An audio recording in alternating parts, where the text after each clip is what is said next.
Welcome to Tech Help, guys. So today I'm going to show you how to create a USA account on TikTok.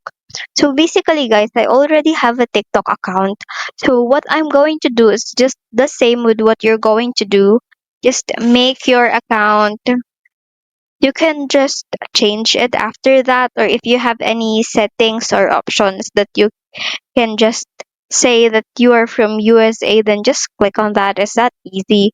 But if you already created your account, go to your TikTok application. Next, go to your profile. On the top right corner, click the three horizontal lines and go to settings and privacy.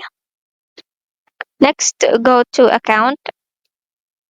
And next, go to user information. And next, click account region. So if you are really in USA, it will work. Just search about United States of America. So basically, guys, that is it.